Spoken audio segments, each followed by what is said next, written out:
네, 안녕하십니까. 성형 알려주는 남자 오치안 성형외과의 이용석 원장입니다. 오늘은 봉합 상처에 대해서 스스로 평가해보는, 과연 내 상처가 괜찮게 봉합되었는지 그거를 알아볼 수 있는 기준에 대해서 좀 말씀을 드리도록 하겠습니다. 이제 찢어져서 응급실에서 봉합을 했는데 실밥을 제거하러 오시거나 상처를 소독하러 오시는 분들 중에서 봉합이 잘못되신 분들이 많아요. 이게 한번 다쳐서 꼬매면 이게 평생 흉터로 남게 되고 평생 마음의 상처가 될 수 있는데, 그런 상처, 흉터가 너무 많이 남는 상처를 볼 때마다 제가 좀 마음이 많이 아파서 재봉합이 필요한 상처, 이런 걸 평가하는 방법 등에 대해서 좀 말씀을 드리겠습니다. 제가 전공의 때는 레지던트 때 응급실에 있으면 저희가 봉합을 다 했거든요. 그러면 아무리 레지던트지만 제가 2년차 때 정말 봉합에 자신이 있었어요. 그 정도로 봉합을 많이 했고 이제 교수님들도 칭찬을 많이 해주셨고, 1년차 때 수련할 때도 물론 초반에 이제 미숙할 때도 봉합을 해드렸지만, 그래도 성형외과 1년차들은 제 나름대로는 다른 과보다는 어쨌든 트레이닝을 얇은 실을 쓰고 이제 미용에 조금 중점을 두고 있기 때문에 그런 봉합을 많이 신경을 쓰거든요. 근데 요새는 여러 가지 이유가 있지만 그 이유를 말씀드리기는 힘들지만 응급실에서 성형외과 전공의, 그러니까 레지던트 선생님들이 봉합해주는 병원도 많이 줄어들었고요. 당연히 응급실에서 성형외과 전문의 선생님을 찾아뵙기는 더 힘들고, 응급실에서 그 당직 선생님들이 봉합하는 경우가 꽤 있습니다. 물론 응급실에서 봉합해주는 선생님들 중에서는 이제 외과 수술을 하셨거나 봉합이 좀 잘하셔가지고 충분히 좋은 결과물을 내실 수 있는 당직 선생님도 계신 반면, 봉합이 많이 미숙하고 익숙지 않은데 이제 응급실에 계시기 때문에 이제 환자들을 봉합하시는 분들이 계신 것 같으세요. 물론 익숙하지 않은 선생님들도 열심히 꼬매주시려고 하시겠지만 이제 결과물은 그렇지 못한 경우가 좀 있고, 저도 봉합이나 양성조형 제거 이런 건 잘하지만 다른 걸 하라고 했을 땐 저도 결과물이 좋지 못한 그런 거랑 같은 맥락이라고 생각하시면 될 것 같아요. 환자분들이 딱 다치셨을 때 당황하시고 막 피가 나니까 이건 빨리 꼬매야 되겠구나 막 정신 없으셔가지고 이제 근처에 있는 응급실이나 이런 데를 가실 수 있는데, 물론 치료를 잘 받으시면 좋지만 봉합이나 치료를 제대로 못 받았을 경우에는 시간이 걸리더라도 재봉합을 하시는 게 좋고요. 24시간에서 48시간, 하루에서 이틀 정도는 시간이 있으시니까 자기 상처를 잘 평가하시고 재봉합이 필요한 것 같다고 생각되시면 가까운 성형외과나 봉합을 잘하는 선생님이 계신 곳으로 가셔서 재봉합을 하시길 바랍니다. 그렇다면 과연 내 상처가 잘 된 봉합인지 안 된 봉합인지 평가하는 방법을 몇 가지 알려드릴게요. 첫 번째로, 봉합이 잘 된 상처는 피가 나면 안 돼요. 우리가 찢어진 거는 상처를, 피부를 잘 이렇게 맞닿아서 제대로 꼬매야 되는데, 물론 진물이 좀 난다거나 그 수술 직후에 난 피가 조금은 묻어나올 수 있습니다.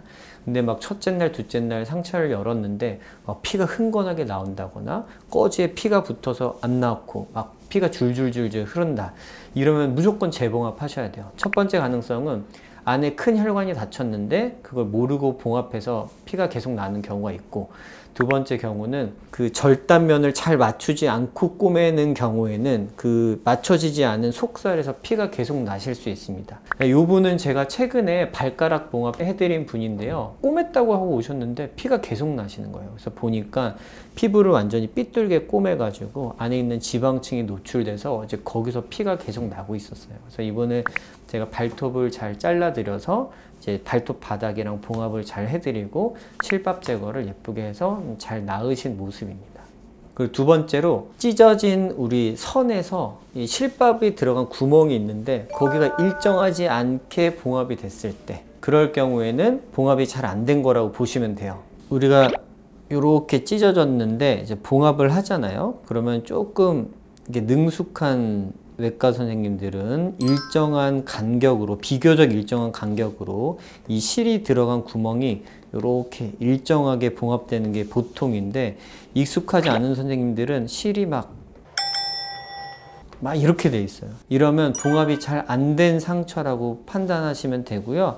이럴 경우는 다시 이제 다른 병원에 가시더라도 재봉합 하시는 걸 추천드립니다. 그리고 세 번째로, 실밥 제거를 2주 후에 하라고 했는데 늦게 뽑을수록 실밥 자국이 날 위험이 높다고 말씀드렸는데요. 2주에 뽑으라고 했는데 실이 되게 굵어 보이는 경우, 우리 피부를 보통 봉합하는 실은 나일론 실인데 4번, 5번, 6번 굵기를 비교해 드릴게요. 6번은 이렇게 얇고요. 4번은 두꺼운데 이제 몸은 5번, 6번, 4번까지도 봉합이 되는데 이렇게 굵은 실이 오랫동안 피부로 꽉 묶어서 잡게 되면 무조건 실밥 자국 남게 됩니다. 이 실밥 자국이 흉터 중에 가장 없애기 힘든 거거든요.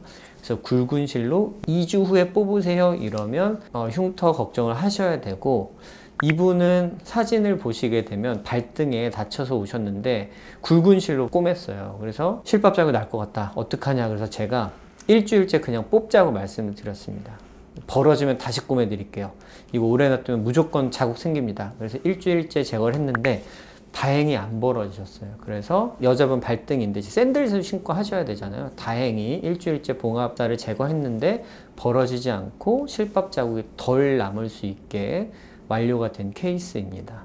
그리고 네 번째로, 우리 꼬맨 상처가 약간 이렇게 안으로 말려 들어간 것처럼 보이는 경우, 이건 이제 판단하기 좀 힘드실 텐데 살이 이렇게 좀 안으로 들어가 있다 이러면은 잘못된 거라고 보시면 돼요. 이렇게 피부가 딱 찢어지게 되면 피부에 있는 미세한 근섬유가 있거든요. 피부 섬유 근육 이렇게 피부를 말려 들어가게 해서 피부가 약간 이렇게 끝에가 말립니다, 정상적으로. 근데 이 상태에서 그냥 경험 없는 분들이 봉합을 하게 되면 말린 피부를 이렇게 갖다 꼬매게 돼요. 그러면 겉으로 봤을 땐 되게 잘 봉합된 것처럼 보이지만 실밥을 제거하고 나면 안쪽이 막 붙지 않고 막 제각각이 되어 있을 확률이 높습니다. 그래서 보통 잘 봉합을 하려 그러면 이렇게 말려 있는 피부를 에버전 시킨다고 하거든요. 다시 들어 올려서 약간 이렇게 볼록 솟아나게 봉합을 해야지 실밥을 뽑고 나면 자기 위치에서 흉터가 좀 덜 지게 되는 건데, 말려 들어간 상태로 피부가 안으로 들어간 것처럼 봉합이 된 상처라면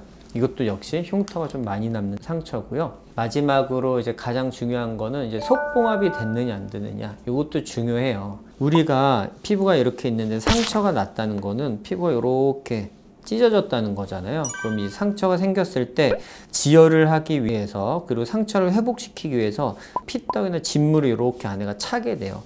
이 상태에서 겉에만 봉합을 하게 되면 이제 겉에는 피부는 잘 봉합된 것처럼 보이지만 안에가 힘이 없기 때문에 이렇게 상처를 회복시키는 물질들이 가득 차 있거든요. 그래서 실밥을 제거하고 오래 지나고 나면 이 부분이 오히려 푹 꺼지는 흉터, 약간 이렇게 꺼지는 흉터가 되게 됩니다. 이렇게 되면 상처도 벌어질 수 있고 약간의 함몰이 돼 있는 모습이 될 수 있기 때문에 속을 단단하게 봉합해서 이렇게 돼 있는 상처를 처음에 오셨을 때 안에 있는 이 피딱지 이런 걸 깨끗이 닦아내야 돼요. 깨끗이 닦아내고 원래 있는 절단면과 절단면을 잘 당겨서 속에를 봉합을 하고 이렇게 겉에를 봉합해야지 이 속 안에 우리 뭐 그런 흉터를 만드는 물질이 덜 차게 되고, 나중에 이 실이 오랫동안 상처를 잡아줌으로써 그 피부 봉합한 거를 일찍 제거를 해도 상처가 덜 벌어지는 그런 흉터가 되게 됩니다. 여러 가지 사진들을 보여드릴 건데요. 이분은 이제 눈썹 위에 찢어지셔 갖고 오셨는데, 아까 말씀드렸듯이 이제 실 간격도 너무 넓고 불규칙하고, 그래서 재봉합을 다행히 원하셨어요. 그래서 재봉합을 해서 실밥을 풀렀는데 실밥 자국도 이미 약간 보이려고 하는데 얼마 되지 않았기 때문에 실밥 자국은 남지 않으셨고요. 제가 얇은 실로 봉합해드려서 실밥 제거해드린 모습이고, 이분은 턱이 찢어지셔 가지고 실밥 뽑으러 오셨는데 다시 꼬매달라고 하셨어요. 근데 딱 보면 끝에가 피부 마진이 맞지가 않는 모습을 보일 수 있죠. 그래서 이 부분은 제가 다시 잘라내고 이제 안을 쫙 벌리니까 쭉 벌어지시는 거예요. 그래서 원래는 끝에만 봉합을 해드리려고 했는데 이제 앞에까지 다시 다 봉합을 해드린 케이스고, 아까 이 케이스는 이제 발가락 제대로 안 꼬매신 경우, 그리고 요거는 이제 발등 2주째 뽑자 그랬는데 1주에 뽑은 케이스, 뭐 이런 케이스, 재봉합한 케이스들이 있습니다. 만약에 여러분들이 다치신다면 막 너무 당황하지 마시고요. 일단은 응급처치, 이제 지혈하는 게 중요하기 때문에 이제 뭐 깨끗한 수건이나 집에 뭐 반창고나 데일밴드, 메디품 같은 게 있으시면 그걸 대시고 이제 꼭 누르신 다음에 지혈을 잘 해주시고요.